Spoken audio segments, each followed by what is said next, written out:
Have you looked at the research data done by a Dr. Wakefield from England on the issue of MMR and autism? Are you familiar with that at all? Yes, I'm familiar with it. I've actually met Dr. Wakefield and conversed with him.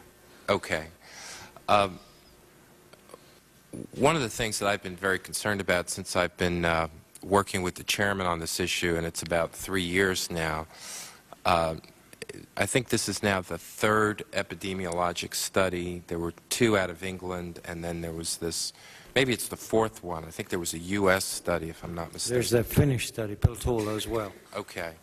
But nobody has made an attempt to duplicate a clinical study like the original Wakefield research. And can you honestly refute Dr. Wakefield's clinical data with all these epidemiologic studies, particularly in light of the conversation I just had with Dr. Spitzer, that the best study we've had so far can only be used to say that MMR does not cause all autism cases in Denmark, and that the study does not exclude the possibility that MMR is causing a percentage of them? The answer is no. I can't refute that. While thimerosal is my major research base as a clinician, and after conversations with Dr. Wakefield, one of his great concerns is regressive autism, the fact the child starts out normal and then gets worse. And another one of his great concerns is the second shot. None of these studies have actually looked at these subgroups in any detail.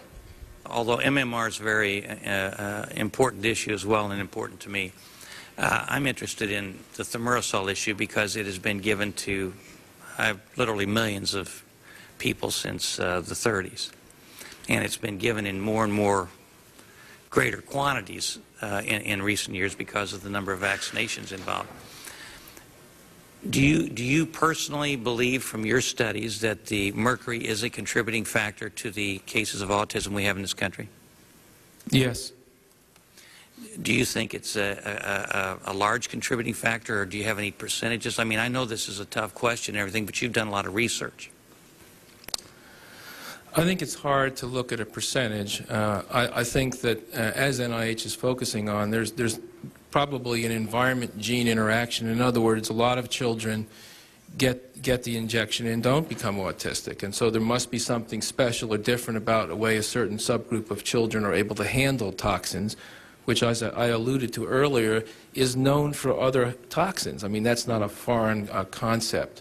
I don't think we yet know the answer to that. I think that one of the striking things is over the years at NIH and NICHD, the idea of regressive autism was not well accepted. It was sort of originally preached that you were sort of autistic from birth, and that actually there weren't that many children who have regressive autism. But the NIH, with good data and with good science, has actually reversed its position quite a bit on that, and this group seems to be increasing.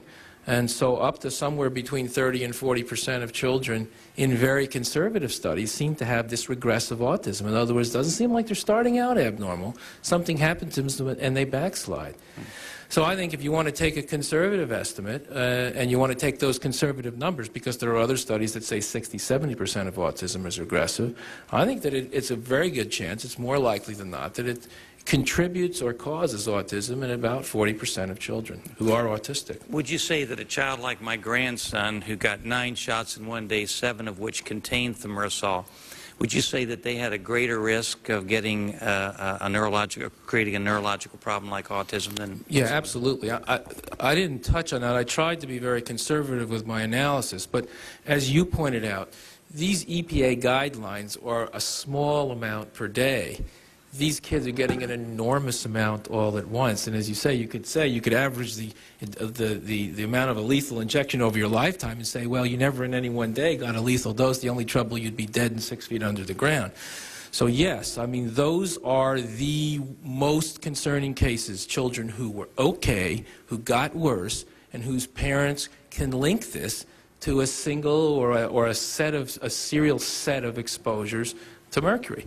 And That sounds like the absolute typical case that we would be most concerned about. Dr. Geyer, I think you indicated that in some cases kids are getting 100 times the amount that, of mercury that would be tolerable at one time. Yes, in fact, some of those calculations are over 100 times.